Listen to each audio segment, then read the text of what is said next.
안녕하세요, 김사유입니다. 오늘 준비한 영상은 한 구절 리뷰 마지막 편인데요. 알라디노 개편을 하면서 이 콘텐츠도 같이 좀 마무리를 해볼까 합니다.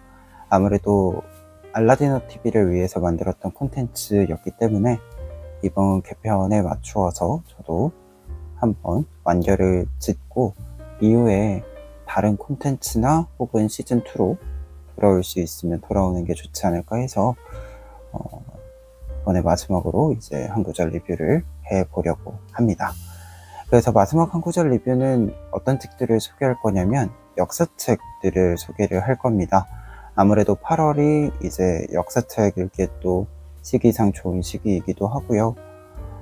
그리고 제가 지금까지 소개했던 영상들 중에서 사실 역사책 소개가 가장 인기가 좋았기 때문에 마지막으로 역사책 소개 드리고 알라디노 TV에서 이 한 구절 리뷰 콘텐츠를 마무리해 보려고 합니다. 그러면 한 권씩 소개 드릴게요. 첫 번째 책은요, 최태성 선생님의 다시 역사의 쓸모입니다. 출판사는 프런트 페이지입니다. 책은 역사의 쓸모 이후에 다시 한 번 더 역사의 쓸모에 대해서, 역사의 역할에 대해서 이야기해주고 있는 책인데요. 책은 총 4장 20개의 글로 이루어져 있고 20개의 글을 통과하면서 개인의 삶과 사회의 모습에 역사가 어떠한 역할을 해주고 있는지 그리고 해줄 수 있는지에 대해서 이야기를 나누고 있습니다. 역사의 쓸모보다 조금 더 쉽게 읽히는 감이 있었고요. 그리고 조금 더 개인적인 이야기들이, 개인적인 생각들이 많이 있었던 책이기도 했습니다. 그리고 개인적으로는 4장 중에서 2장의 내용이 가장 좀 생각이 많았던 부분들이 있었던 것 같아요. 2장의 경우에는 이제 삶의 품위를 지켜주는 역사의 통찰이라는 제목으로 김득신, 회경궁 홍씨, 의자왕, 황현과 최재형, 우씨왕후, 그리고 한명회와 임사홍 등 이렇게 이제 역사적인 인물들을 통해서 우리의 삶을 되짚어보는 과정을 보여주고 있어서 우리의 삶과 역사를 살아낸 이 사람의 사이에 어떠한 공통점을 발견할 수 있는지, 어떠한 차이점을 발견할 수 있는지 생각해 볼 수 있는 부분이기도 했습니다. 그래서 아무래도 책 자체가 품위와 통찰, 이 두 단어가 좀 많이 떠오르는 책이어서 여러분들도 이 책을 읽어보시면 우리의 삶 속에서 역사라고 하는 것이 어떠한 가치를 좀 더 붙잡아 줄 수 있을 것인가에 대해서 생각해 볼 수 있지 않을까 해요. 그러면 한 구절 읽어드리고 다음 책으로 넘어가도록 하겠습니다. 최재형은 생전에 페치카라고 불렸습니다. 페치카는 러시아에서 쓰는 난로를 의미하는 말이에요. 최재형이 주변 사람들에게 어떤 존재였는지 짐작할 수 있는 별명입니다. 최재형에게 조국은 어떤 의미였을까요? 제가 그분이라면 긍정적인 대답을 하지 못했을 것 같아요. 최재형은 10년도 채 살지 않은 고국에서 무시와 멸시를 받았어요. 늘 굶주렸고요. 짐승처럼 달려드는 외세와 무능한 위정자, 부패한 관리 사이에서 가장 괴로운 이들은 가난한 백성들이었습니다. 최재형이야말로 나라에서 아무것도 받지 못한 사람이에요. 그럼에도 나라를 되찾기 위해 자신이 가진 모든 것을 바쳤습니다. 한국인으로서 한국의 독립을 위해 싸우는 게 당연하다고 생각했기 때문입니다. 받은 게 없으니까 나도 할 것이 없다 라고 생각했다면 연해주의 페치카는 존재하지 않았겠지요. 두 번째 책은요, 손기정 평전입니다. 출판사는 귀거래사입니다. 이제 데라시마 제니치, 일본인이 이제 본 손기정 선수에 대한 이야기인데요. 정확히는 1, 2부로 나누어져서 손기정 선수의 이제 베를린 올림픽 시기, 그 전후의 이야기와 그리고 2부에서는 100주년, 탄생 100주년 시기였던 그 시기의 이야기들, 그리고 현재 우리가 올림픽을 통해서 볼 수 있는 것들에 대해서 이야기를 나누고 있습니다. 어떻게 보면 지금 이제 파리 올림픽이 지나온 시점에서 한 번쯤 또 소개를 드리면 좋지 않을까 해서 가지고 왔는데요. 최근 사실 손기정 선수에 대한 이야기가 나와 있는데, 이 손기정 선수에 대한 이야기는 이 책 예전에 한번 소개한 적이 있는데, 이 손기정 선수의 자서전입니다. 이 책의 내용과 거의 유사하다라고 할 수 있어요. 그래서 그렇게 큰 차이가 있지는 않은데, 이 책의 특징은 이제 두 가지입니다. 손기정 선수만 주목하는 것이 아니라 이제 베를린 올림픽이라고 하는 이 올림픽이라는 사건 자체에 또 주목을 해서 그 당시의 시대상에서 올림픽은 어떤 의미였는가, 그리고 베를린 말 그대로 그 당시에 나치즘이 이제 있었던 시기에 베를린에서 이루어진 올림픽은 어떠한 모습을, 어떠한 좀 차별을 보여주었는가에 대해서 이야기를 해주고 있는 지점이 있었습니다. 특히 이 지점이 현재 이제 올림픽을 또 어떻게 이야기할 것인가에 대한 또 지점이 되어주기도 했고요. 그리고 두 번째 특징은 자서전과 내용이 대부분 유사하기는 하지만 이제 아무래도 일본인의 입장에서 이제 손기정 선수를 본 것이기 때문에 조금씩 차이가 나는 부분들이 있었다라는 거예요.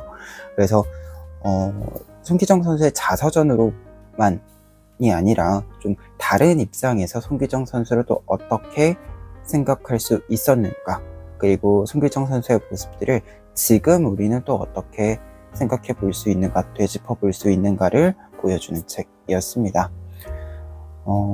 그리고 한 가지 앞서 이야기하다가 좀 안 한 건데, 베를린 올림픽과 관련해서 나치즘과의 연결성을 우리가 그렇게 유사하게 생각하지 않아요. 그렇게 좀 자각하지 않는 부분들이 좀 있어요. 근데 이 부분을 좀 자각하게 해준 책이기도 해서 여러분들에게 소개를 드리고 싶었습니다. 아무래도 이제 1단계 말소 사건으로 한국 사회 내용으로 생각을 하다 보면 그 올림픽 자체가 굉장히 기이했다라는 사실을 언급을 하는 것이 분명 필요한데, 이게 한국 사회에 집중하면서 언급하지 않는 경우들이 더 많았던 것 같아요. 그래서 이번에 이 책을 통해서 한 번쯤은 좀 이야기해보고 싶었습니다. 그러면 이 책에서는요, 사실 손기정 선수에 대한 이야기는 이 책 리뷰할 때 한 번 또 이야기해드렸기 때문에, 이 책에서는 이제 이 책에서 이야기하고 있는 좀 올림픽에 대한 이야기가 있어요. 이 이야기에 대해서 좀 한 구절로 남겨보도록 하겠습니다.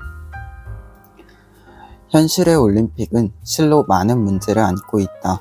1980년 정치적 문제로 모스크바 올림픽 보이콧이 일어났다.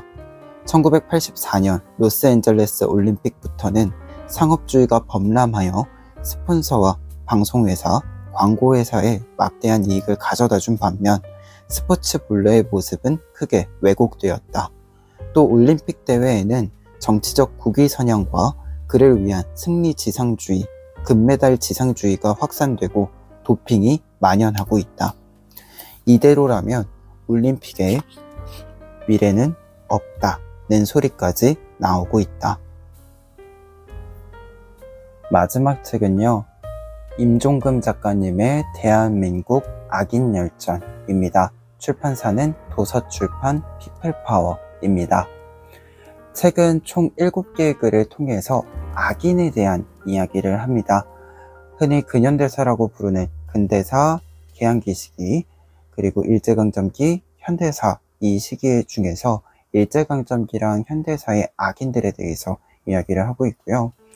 특히 열전이라고 하는 것은 많은 인물들로 하여금 우리가 교훈을 얻는다라고 하는 이제 부분이 되는데, 그 중에서도 이제 영웅과 악인이 다 있어요.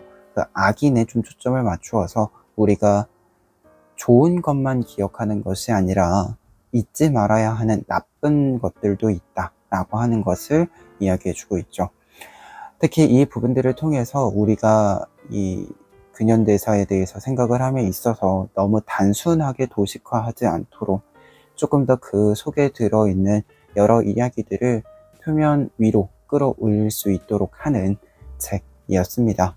그래서 목차를 좀 읽어드리면, 첫 번째로는 백두산 호랑이를 자칭했던 살인마 김종원, 두 번째는 고향 사람을 무참히 학살한 이여부, 세 번째는 일본 국회의원이 된 극렬 친일파 박춘금, 네 번째는 악질 헌병의 대명사 신상묵과 박종표, 다섯 번째는 악질 경찰의 대명사 노덕술, 여섯 번째 음모와 공작의 달인 김창룡, 마지막으로 일제도 감복한 친일 인사 김동한과 후예들, 이렇게 나와 있습니다.